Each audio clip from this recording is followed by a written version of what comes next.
বিরতির পর স্বাগত। আবারও শুরু হয়েছে বাংলাদেশের ছাত্র আন্দোলন। তবে এবার উপাচার্যের অসন্তোষ নিয়ে এই ছাত্র আন্দোলন। বাংলাদেশের ছাত্রদের অসন্তোষ, উপাচার্যের বিরুদ্ধে বিক্ষোভে নামছে ছাত্রছাত্রীরা। শব্দের তাণ্ডবে ঘুম নেই ছাত্রীর শৃঙ্খলা নিয়েও প্রশ্ন আন্দোলনকারীদের। তবে কোন পথে বাংলাদেশের শিক্ষা ব্যবস্থা? যে এক্সক্লুসিভ ছবি আপনারা দেখতে পাচ্ছেন, ছাত্রছাত্রীরা আবারও কিন্তু বিক্ষোভে সামিল। তবে এই মুহূর্তে কি পরিস্থিতি রয়েছে এক্সক্লুসিভ দেখাচ্ছি আপনাদের।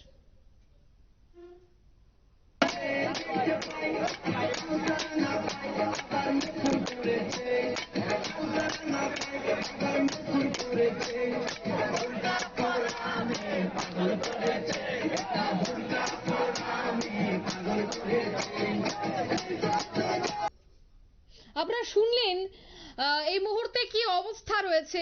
বাংলাদেশের শিক্ষা ব্যবস্থা রীতিমতো তলানিতে গিয়ে ঠেকেছে। যে তথাকথিত ছাত্র আন্দোলন নিয়ে পট পরিবর্তন হয় বাংলাদেশে, আবারও এই ছাত্র আন্দোলন। তবে নেপথ্যে কি কারণ?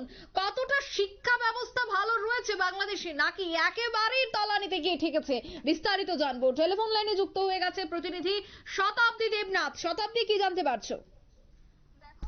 শুরুতে আমি বলতে পারি যে ছাত্রদের নতুন করে আবারও বিক্ষোভ, এবং আমরা একটা সময় দেখেছিলাম যে তোমার চলতি বছরের অগাস্ট এবং জুলাই এবং অগাস্ট মাসে কি ধরনের বিক্ষোভ দেখিয়েছে, এবং ছাত্র আন্দোলন থেকে কিন্তু শুরুয়াতটা দেখা গিয়েছিল তোমার বাংলাদেশে।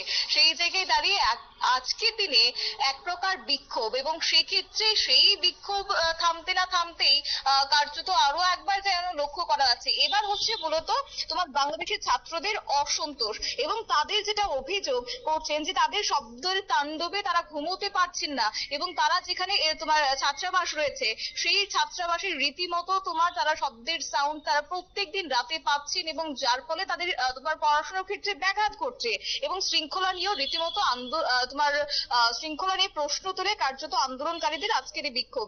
এবং তারা আরো অভিযোগ করছে যে প্রতিদিন বিভিন্ন অনুষ্ঠানে টিএসসি এবং আশেপাশে যে এলাকাগুলি রয়েছে সেখানে উচ্চ শব্দে গান বাজানো হচ্ছে, কোথাও তোমার বিভিন্ন অনুষ্ঠানে কার্যত এই এক প্রকার মাইক বাজিয়ে তারা শব্দ দূষণ করছেন, এবং এই তোমার গান বাজনার কারণে ঢাকা বিশ্ববিদ্যালয়ে তোমার বেগম রোকেয়া হল এবং শামসুন্নাহার হলের শিক্ষার্থীরা পড়াশুনো এবং তাদের ঘুম সহ বিভিন্ন সমস্যার সৃষ্টি হচ্ছে, এবং তারা বারবার জানিয়েছিলেন যে এই ধরনের শব্দ যেন না হয়, এবং সাউন্ড তোমার খুব ধীরে বাজানোর জন্য তারা একাধিকবার তারা সেক্ষেত্রে তারা তাদের বলেছিল, কিন্তু কোনোভাবেই যেন থামছে না। কার্যত প্রত্যেক দিন এই টিএসসি এবং সেই আশপাশের এলাকাগুলিতে এই ধরনের শব্দের উৎপত্তি তোমার লেগেই রয়েছে। আর এই সমস্যার সমাধানে বিশ্ববিদ্যালয় প্রশাসন কোনো ধরনের পদক্ষেপ নিচ্ছে না, আর তাই তারা বাধ্য হয়েছে এবং রাত্রিবেলাতে তারা বিক্ষোভ দেখিয়েছে, এবং কার্যত বিদ্যালয় প্রশাসনকেও কার্যত জানানো হয়েছিল বিশ্ববিদ্যালয়, এবং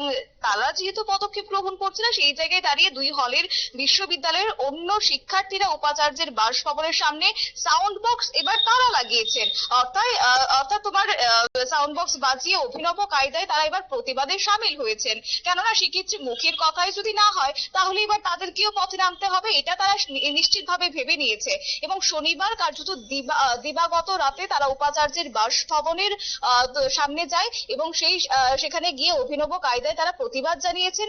এই সময় শিক্ষার্থীদের বিভিন্ন ডিজে গান তারা চালিয়েছেন, এবং গানের সঙ্গে সঙ্গে তাই নয়, তারা নাচানাচি করতেও তাদেরকে ডাকা হয়েছে, কারণ উপায় নেই। সেই জায়গায় দাঁড়িয়ে এবার ইটের তোমার বদলা এবার পাথরে তারা দিতে চাইছেন।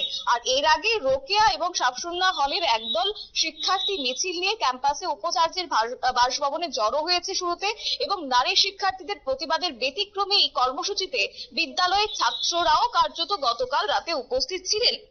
এই সম্পর্কে শিক্ষার্থীদের তারা যেটা দাবি করছেন যে নিয়মিত টিএসসি এবং রাজু ভাস্কর্য এলাকায় উচ্চ শব্দে গান বাজানো হচ্ছে, এবং এই গান বাজনা দিয়ে আমরা রীতিমতো পড়াশোনা করতে পারছি না। এবং একই সঙ্গে তারা এও বলেছেন যে টিএসসি সংলগ্ন দুটি হলের নারী শিক্ষার্থীরা রীতিমতো ঠিকঠাক তাদের পড়াশোনা এক প্রকার তাদের যেন লাটে উঠছে, আর এর জন্য পড়ালেখায় যেমন অসুবিধা হচ্ছে, আবার অন্য কারণে তারা অসুস্থ বোধ করছেন। কেউ কেউ এই শব্দের তোমার বারবারন্তের জেরে জায়গায় কেউ কেউ অসুস্থতা বোধ করতেও পরিলক্ষিত হয়েছে। তাই এটার সমস্যা সমাধান যেহেতু ভাষায় প্রকাশ করে হয় না, তাই তারা এবার তোমার মাইক বাজিয়ে সেই তোমার প্রতিবাদ জানিয়েছেন এবং এটার কৌশল বেছে নিতে তারা বাধ্য হয়েছেন ছাত্রীরা। এর আগে নানা কর্মসূচিতেও প্রতিবাদ জানিয়েছে, শব্দ দূষণের সমাধান কোনোভাবেই মেলেনি বলে তারা অভিযোগ করেছেন এবং রোকেয়া হলে শিক্ষার্থীরা ফাতিমা শারমিন অ্যানি তিনি এই বিষয়টি জানিয়েছেন। তিনি এও বলেছেন যে প্রতিবাদের আশ্বাস দিয়ে উপাচার্য কোনো ধরনের পদক্ষেপ নেয়নি।